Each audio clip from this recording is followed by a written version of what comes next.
네, 오늘 하나님의 말씀 누가복음 6장 20절에서 26절 한 절씩 교독하도록 하겠습니다.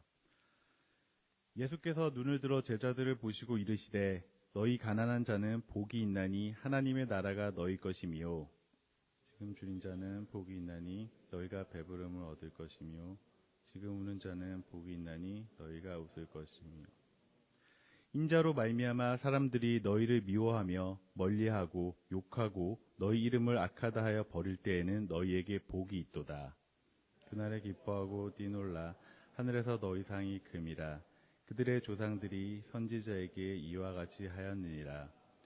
그러나 화 있을진저 너희 부유한 자여 너희는 너희의 위로를 이미 받았도다. 화 있을진저 지금 배부른 자여 너희는 주리리로다. 화 있을진저 너희 지금 웃는 자여 너희가 애통하며 울리로다. 예, 다 같이 읽겠습니다.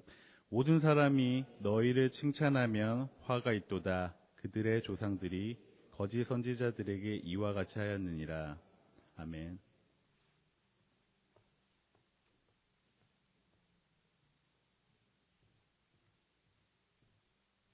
잠깐 말씀 놓고 기도하겠습니다. 주님, 오늘 이 누가복음 6장 20절, 26절의 말씀을 통하여서 주님께서 하시고자 하는 말씀을 우리 가운데 선포하여 주십시오. 사람의 지혜와 사람의 말은 뒤로 가버려주시고 주님께서 전하고자 하는 그 말씀이 각 심령 가운데 새겨질 수 있도록 주여 성령님이 이 시간 우리와 함께하여 주시옵소서. 감사합니다. 예수님의 이름으로 기도했습니다. 아멘. 여러분, 복권 사보신 적 있으세요? 복권. 네. 복권의 유래가 굉장히 오래됐다고 합니다. 아마도 2200년도 더 된 중국의 진나라에서 만리장성을 축조할 때 이 만리장성 축조하는 그 비용을 마련하기 위해서 복권을 발행했다라고 해요. 또 고대 로마나 아랍에서도 기원 전에 복권과 유사한 것을 발행했다라는 기록이 남아 있습니다. 여러분, 불행인지 다행인지는 모르겠지만 우리가 살고 있는 이 알라바마주는 복권 판매를 하고 있지 않죠. 그래서 고속도로에 가로등이 별로 없어요. 우리 하이웨이 다니다 보면 가로등이 별로 없는 게 제가 왜 그런가 물어봤더니 복권으로 판매되는 세금 그게 없어서 가로등이 없다라고 말씀하시는 분들도 계시더라고요. 여러분, 그래서 이제 다른 주에 우리가 방문하다 보면 은근히 복권을 파는 창구에 눈길이 가기도 합니다. 2022년이죠. 코로나가 채 끝나기 전에 미국에 복권 열풍이 불었습니다. 그 11월 파워볼 복권에서 무려 20억 4천만 달러. 너무 커서 제 입에 담아보지 않는 금액이라 버벅대는데 20억 4천만 달러. 그러니까 우리 돈 2조 7,497억 원이라는 당첨자가 나온 거예요. 어마어마한 돈이죠. 이때 제가 테네시를 한번 가야 되나? 테네시 주 접경 지역을 한번 가야 되나 고민했었습니다. 복권 사러. 그죠? 여러분은 어떤 분은요? 제가 만난 분 중에 어떤 분은 맨날 꽝이거든요. 근데 매주 복권을 사시는 분이 계셨어요. 그래서 제가 왜 이렇게 복권을 사나 여쭤봤더니 이분이 말씀하시는 것이 참 인상 깊었습니다. 목사님, 저는 복권을 산 게 아닙니다. 일주일을 살아갈 희망을 샀습니다. 라고 자신이 복권을 매주 사시는 이유를 설명해 주셨습니다. 자, 그런데 여러분 잘 한번 생각해 보세요. 복권에 당첨되면 우리에게 뭘 주죠? 돈을 주잖아요. 우리가 복권에 당첨되면 돈을 줍니다. 그러니까 여기 복권에서 복이 뭐예요? 돈이죠.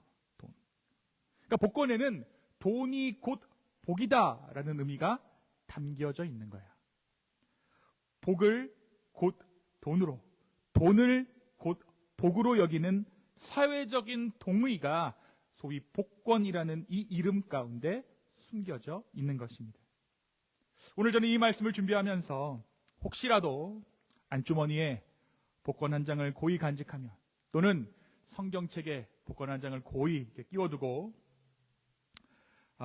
조심스럽게 삶의 소망을 품고 있는 그 누군가에게 예수님께서 말씀하시는 복이란 무엇인지 생각해 볼 수 있게 되는 기회가 있게 되기를 소망합니다. 여러분에게 만약에 20만 불 정도 주어진다 그러면 어떻게 하실 것 같으세요? 그죠? 그거 계획 세우는데 1분도 안 걸릴 겁니다. 다 나갈 때가 있고 20만 불이 이렇게 들어오게 되면 다 쓸 때가 있고 그럴 거예요. 실제로 제가 유학 생활할 때 이제 공부할 때 제 은행 계좌에 2만 불이 찍혀 있는 거예요. 보지도 못한 돈. 그래서 제가 2만 불이 찍히는 순간 이거 한국에서 나에게 보내줬구나. 그래서 그 2만 불의 계획을 세우는데 10초가 안 걸렸습니다. 근데 뭐였냐면 그게 2만 원이었어요. 그러니까 이제 한국은행하고 미국은행하고 시스템이 안 맞아서 한국 계좌 2만 원을 여기 2만 달러로 표기해 준 것이죠. 우리가 참 돈이라는 것이 많으면 많을수록 좋고 지금도 참 우리가 이 돈이라는 것이 쓸 때가 많지만 예수님께서 설명하시고 예수님께서 말씀하신 복이 뭔가 오늘 이 말씀을 통해 한번 저와 여러분이 보기를 원합니다. 우리가 신앙을 갖게 됨과 동시에 우리에게 가져다주는 많은 축복들을 기대하는 것은 비단 우리가 기복신앙에 빠졌거나 또는 미신을 믿기 때문은 아닐 것입니다. 바로 구약의 이야기들이 믿는 자들의 번영을 기록하고 있고 그들의 누림을 우리가 보았을 때에 우리가 예수 믿고 복받는 것, 예수 믿고 경제적인 부를 이루는 것이 당연하다라고 생각될 수 있기 때문입니다. 구약 말씀에서 하나님을 만나고 하나님의 약속 가운데 새로운 삶이 시작된 자들의 삶을 유심히 살펴보게 되면 그들은 하나같이 부자가 됐습니다. 또 웬만한 부자가 아니라 엄청난 부자가 됐어요. 가장 먼저 여러분 아담과 하와가 있죠. 아담과 하와는요 하나님으로부터 어마어마한 토지를 무상으로 제공받았습니다. 게다가 거기서 나오는 모든 농작물, 가축들에 대한 생산물들은 오롯이 아담과 하와의 소유가 됐어요. 아담이 근데 그 땅에서 쫓겨나게 되죠. 그 땅에서 쫓겨났지만 새로운 인류의 대표자가 등장합니다. 그 누굽니까? 아브라함이에요. 아브라함. 자, 그런데 성경은요 이 아브라함이 자기 친척 본토의 집을 떠나서부터 그의 재산이 점점 늘어나는 것을 기록하고 있습니다.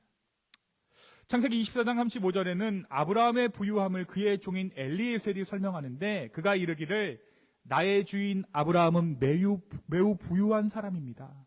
하나님께서 그에게 큰 재산을 주셨고 양과 소와 은과 금과 종과 여종과 낙타와 나귀를 주셨습니다. 라고 증언하고 있어요.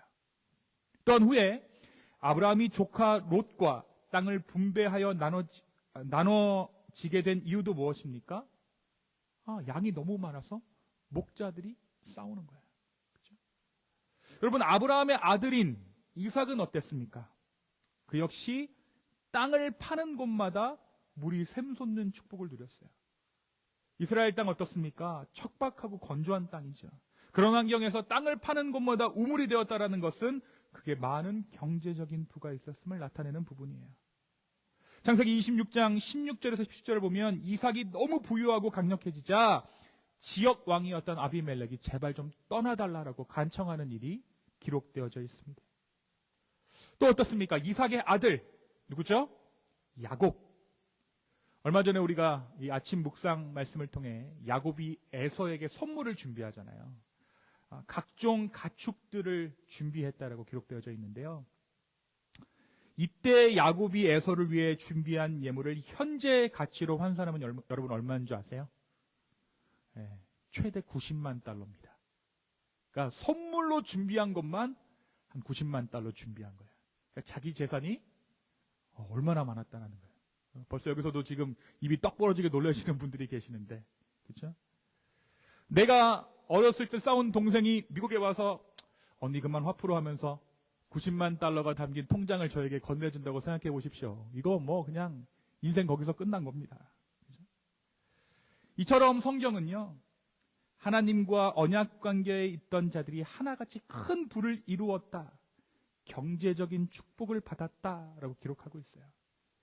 하지만 여러분 오늘 본문 말씀을 잘 보시면 첫 구절 한번 읽어볼까요? 20절 한번 읽겠습니다. 20절입니다. 시작.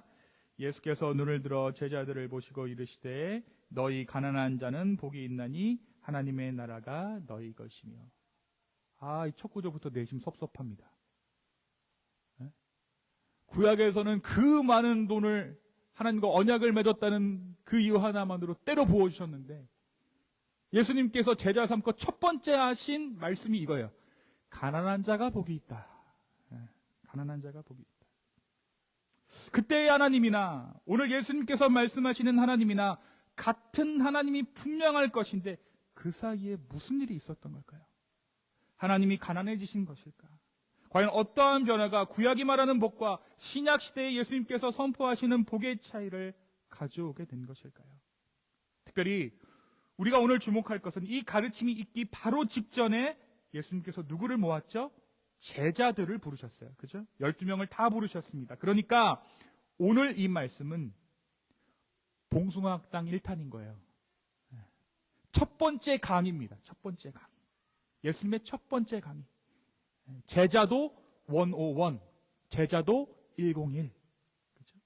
이 말씀이 제자도의 핵심이라는 거죠. 이전까지의 예수님 사역은 어떻습니까? 현상이었어요. 이전까지 예수님의 가르침은 구약의 말씀을 읽고 해석하는 것이 전부였습니다. 하지만 오늘 전하게 되는 이 말씀부터는 소위 사조라는 것이 생기게 돼요.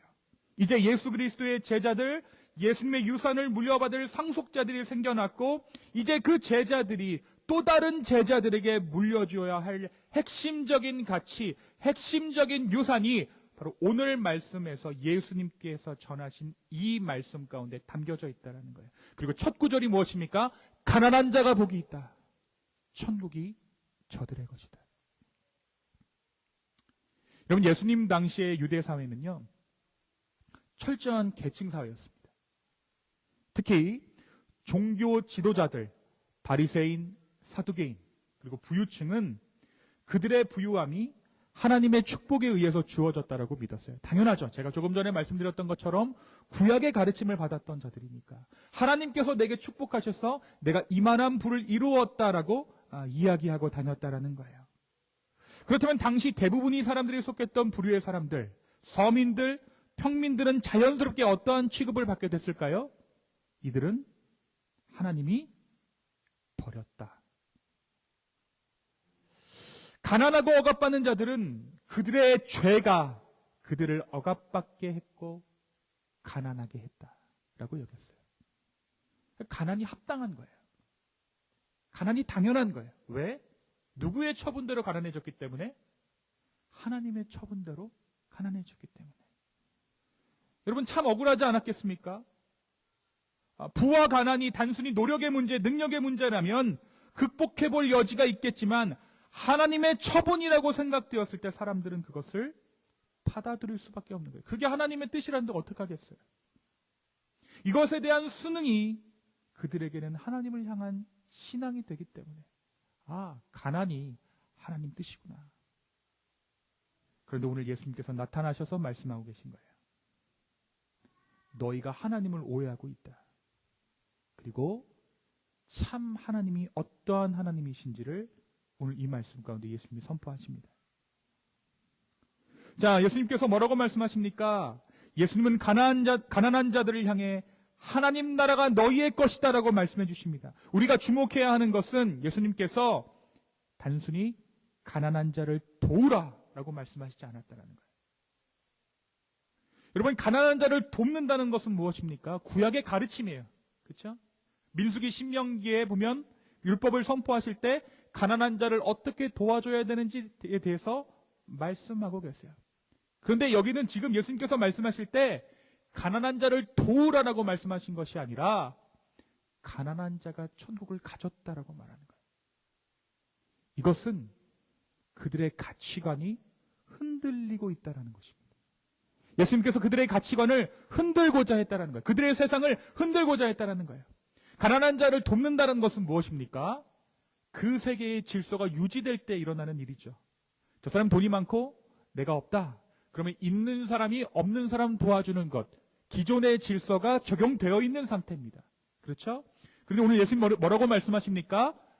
가난한 자가 천국의 주인이야. 이건 뭐예요? 세상이 흔들렸다라는 거예요. 뒤바뀌었다라는 것이죠. 그렇죠?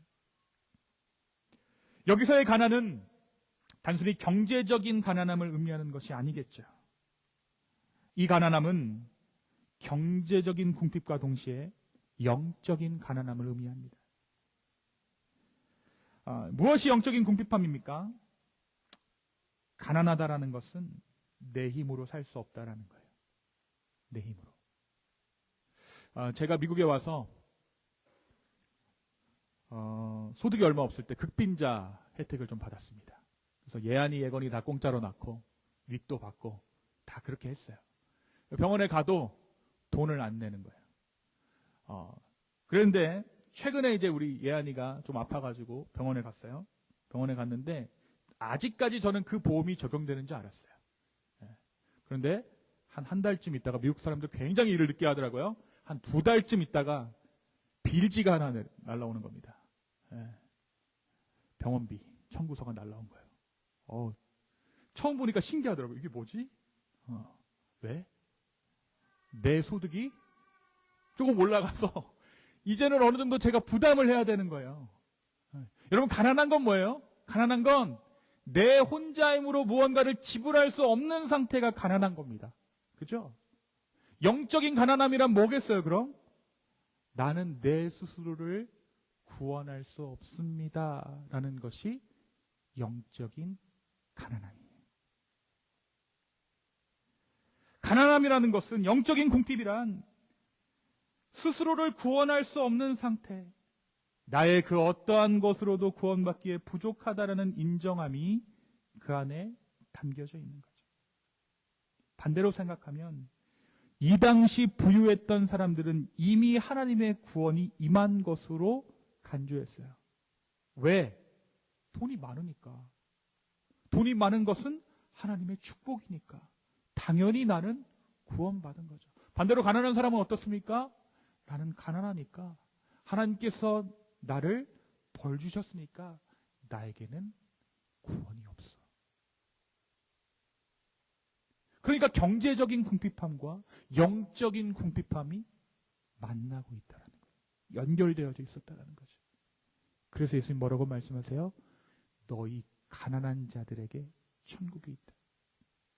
스스로를 구원할 수 있다, 나에게 구원이 있다라고 자부하는 자들 가운데 천국이 있는 것이 아니라, 나는 내 스스로를 구원할 힘이 도무지 없습니다, 나는 나를 구원할 수 없습니다, 주님 나를 도우소서 하는 자들이 천국을 갖게 될 것이다.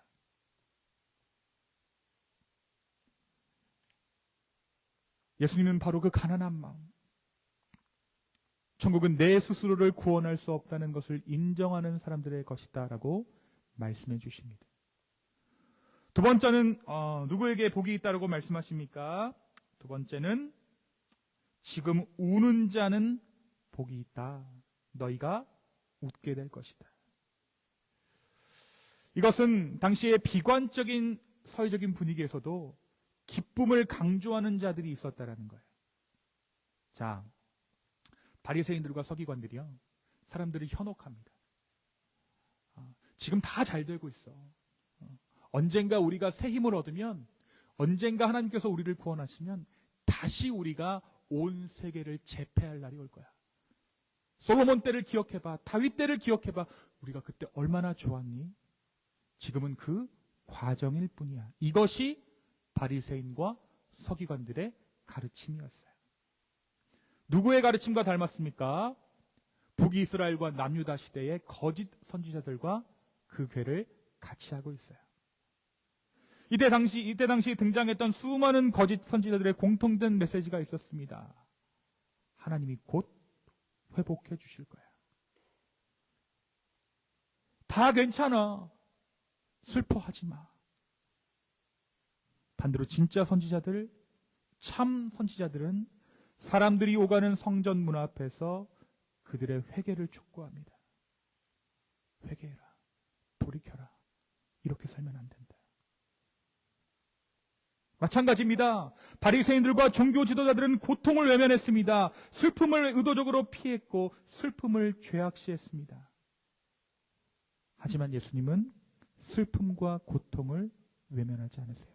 슬퍼해라. 마음껏 슬퍼해라. 마음껏 아파해라.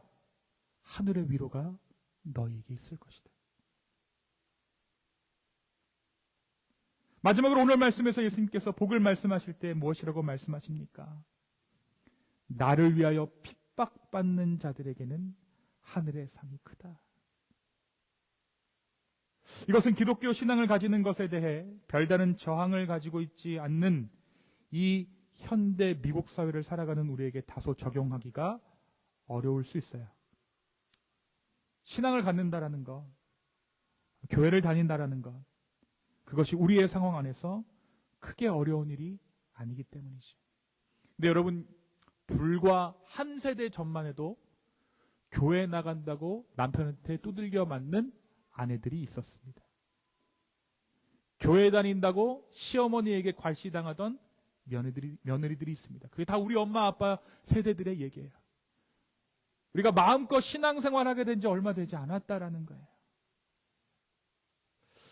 반대로 여러분, 우리의 지금 상황을 한번 생각해 보십시오. 여러분, 신앙이 불편하세요? 여러분이 가지고 계신 신앙 때문에 내가 감내하고 계신 것이 있으십니까?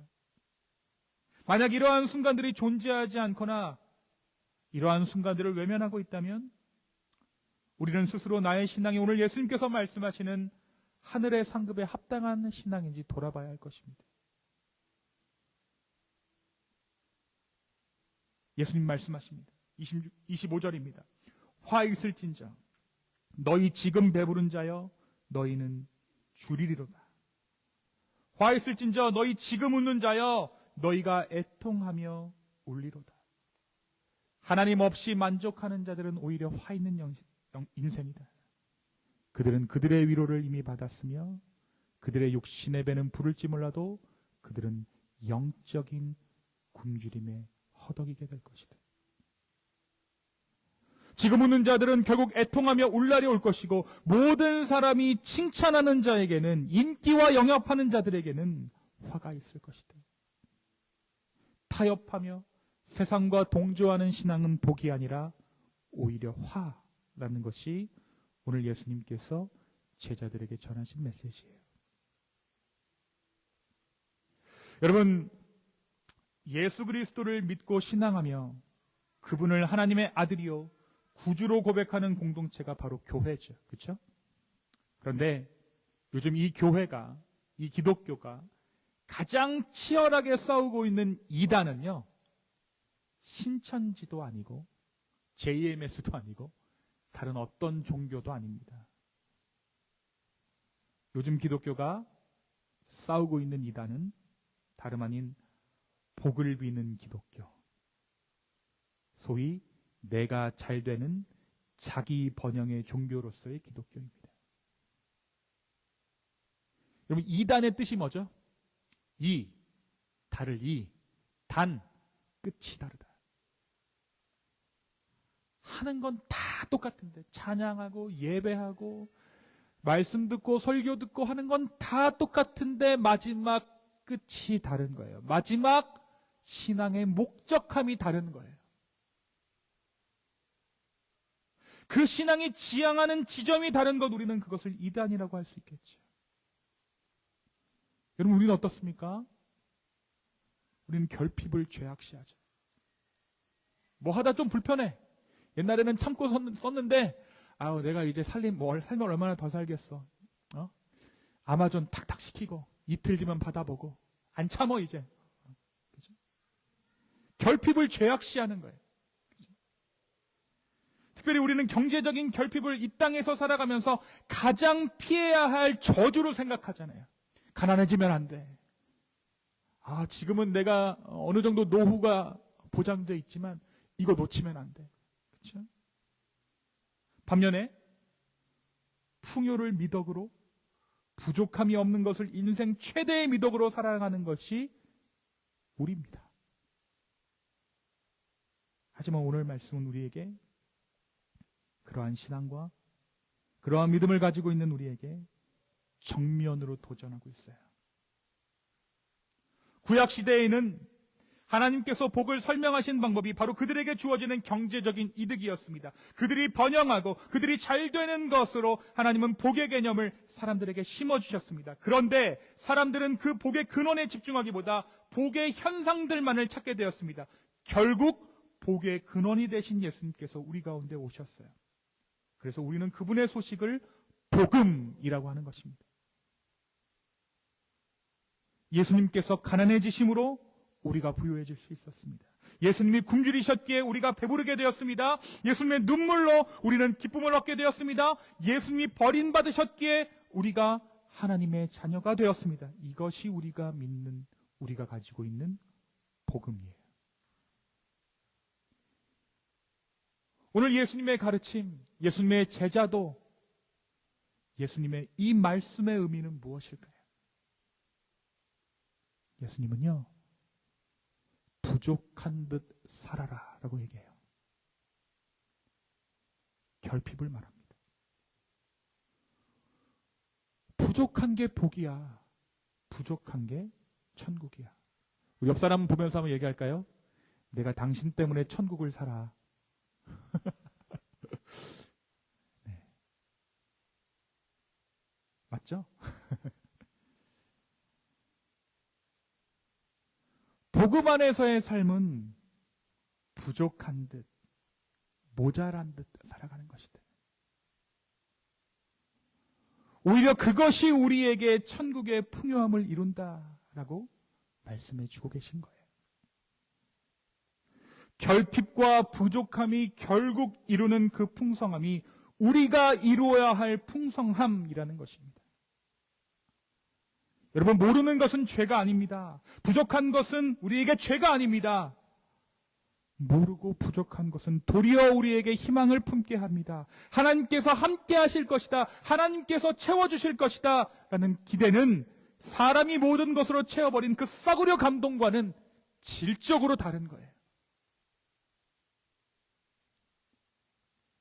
여러분, 결핍은, 부족함은 우리로 하여금 하나님 나라를 꿈꾸게 합니다. 우리의 부족함은요, 우리로 하여금 뭐하게 합니까? 기도하게 하는 거예요. 하나님 찾게 하는 거예요. 더욱 주님을 바라보게 하는 것이죠. 여러분, 우리가 왜 천국을 누리지 못할까요? 여러분, 다 나올 구석이 있어서 그래요. 내 머리로, 내 수단으로 해볼만 하니까 천국을 누리지 못하는 거예요. 사방이 막히고 내가 할 수 없습니다라고 선언하는 그 순간 우리 가운데 천국이 열리는 거예요. 왜? 바로 그때가 하나님께서 일하시는 때이기 때문에 그렇습니다.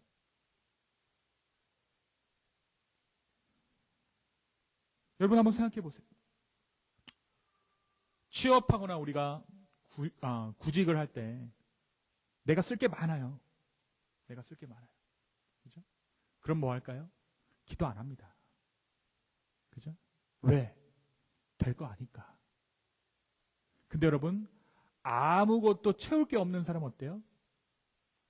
넣어놓고 기도하는 거예요. 그리고 마침내 채용이 되면 어떻습니까? 이건 다른 방법으로 설명할 게 없는 거죠. 이 직장은 누가 주셨다? 하나님 주셨다. 제가 이 얘기를 이전에도 한번 성경 공부 때 드린 적이 있는 것 같은데, 계속해서 제가 없는 티 내서 정말 죄송한데, 유학할 때 돈이 이렇게 딱딱딱 떨어지는 게 눈에 보이잖아요. 1000불, 800불, 700불, 200불, 100불. 마음이 너무 쫄려요. 막 100불 되면 사람이 막 진짜 막 굶기가 들어요. 막 먹는 거 안 먹고 막 어떻게 하면 아낄까. 근데 딱 제로 되잖아요, 여러분. 어떻게 되는지 아세요? 마음의 평안이 열립니다. 이때부터 하나님 어떻게 채우실까 기대하게 되는 거예요. 지금 우리가 내 통장에 잔고 보고 있으니까 이전보다 수많은 부를 이루었음에도 불구하고 시야가 좁아지는 거예요.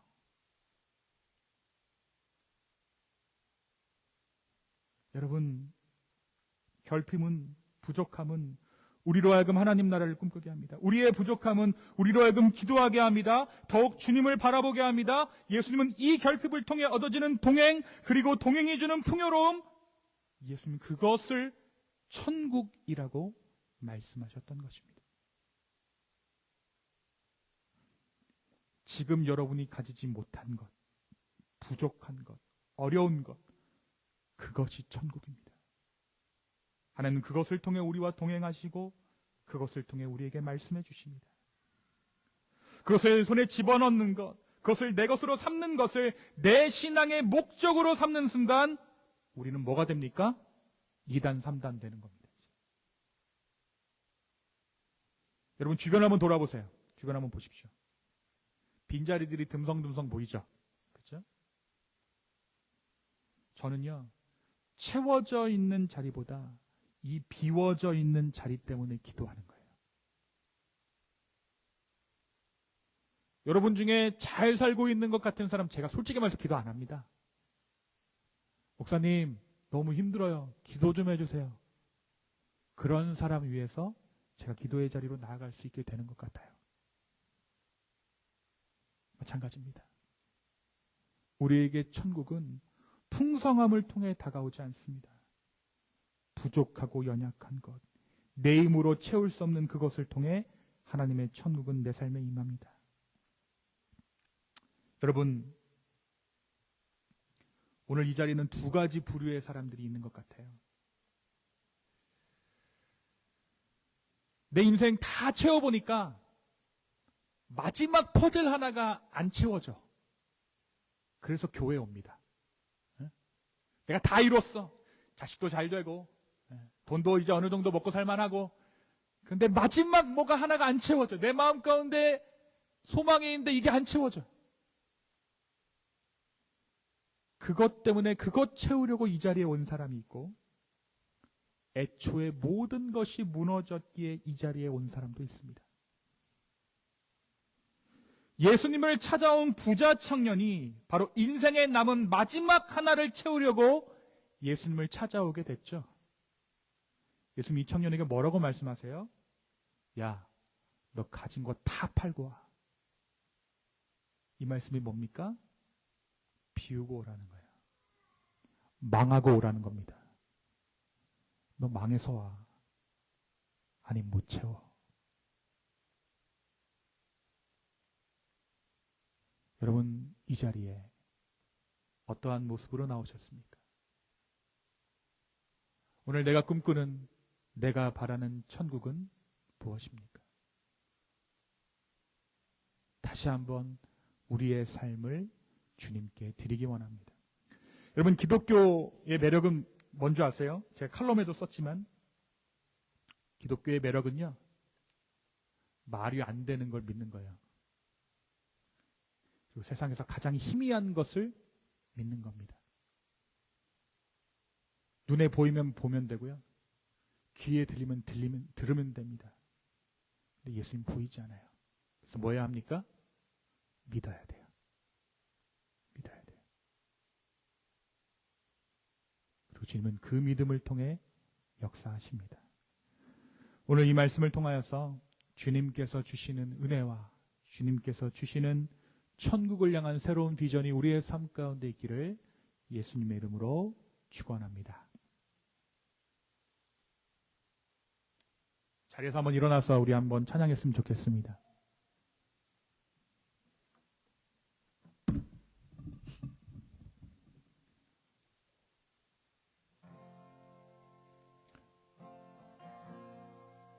우리 가사를 한번 생각하면서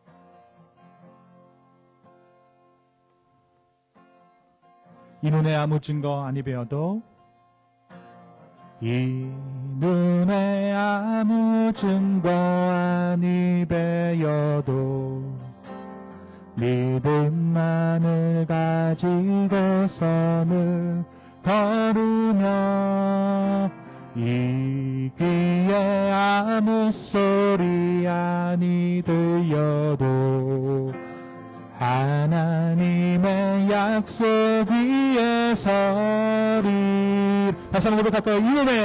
이 눈에 아무 증거 아니 배어도 믿음만을 가지고서 늘 걸으며, 이 귀에 아무 소리 아니 들려도 하나님의 약속 위에 서리라. 걸어가세 걸어가세 믿음 위에 서서 나가세 나가세 의심 버리고 걸어가세 믿음 위에 서서 눈과 귀에 아무 증거 없어 걸어가세 믿음 위에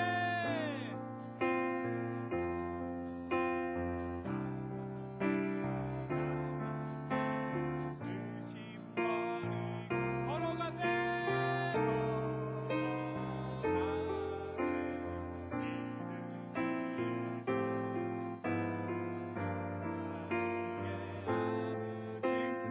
없어도 우리 시간 함께 기도하며 나아가겠습니다. 하나님, 우리가 믿음의 길을 걸어가기 원합니다. 내 눈에 아무것도 보이지 않아도 주님 바라보기 원하고 주님께서 인도하시는 그 걸음 따라 한 걸음 한 걸음 나의 인생을 걸어가겠습니다.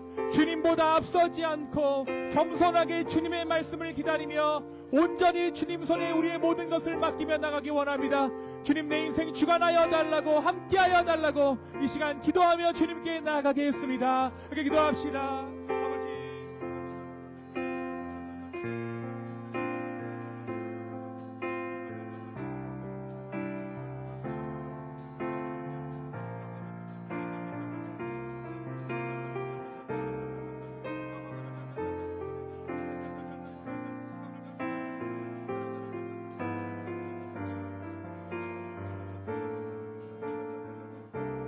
주여 우리의 삶을 인도하여 주시옵소서. 주님, 주여 우리를 인도하여 주시옵소서. 아버지, 인도하여 주시옵소서. 주님, 우리를 부족한 일 아버지 주님께 우리의 삶을 드립니다.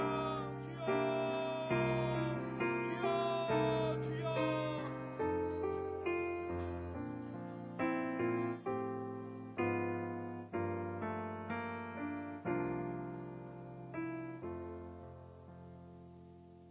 주님, 때로 내 삶이 다른 삶과 비교했을 때 가진 것이 너무 없어서 더디게 가는 것만 같아서 낙심할 때가 있었습니다. 다른 사람이 이루어 놓은 모든 것들이 내 마음 가운데 있는 천국을 빼앗아 버렸습니다. 주님, 오늘 이 말씀을 통하여서 다시 한번 천국을 소망케 하시고 천국을 꿈꾸게 하시니 감사합니다. 때로는 우리의 인생이 너무나도 주님보다 앞서 있음을 고백합니다.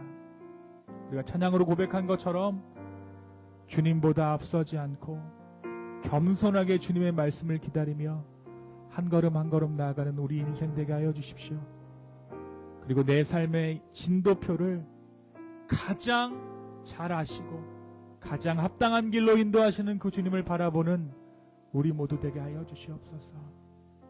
주님, 우리 소유의 주권을 주님께 올려드리며 예물 가지고 나왔습니다. 이 예물이 쓰이는 곳곳마다 주의 영광 드러나게 하여 주시고, 주님, 우리가 돈으로 무언가를 해 나가려는 우리의 생각을 벗어나 하나님께서 이루시는 것들을 바라보는 그런 믿음의 시선을 허락하여 주시옵소서. 이제는 우리 하나님의 사랑과 예수 그리스도의 은혜와 성령님의 감화감동 교통하심이 이제 하나님 나라를 꿈꾸며 나의 모든 부족함을 통해 일하시는 그 주님 예배하기를 소망하는 우리 기쁨의 교회 성도분들 머리 위에 이제부터 영원까지 함께 있을지어다. 아멘.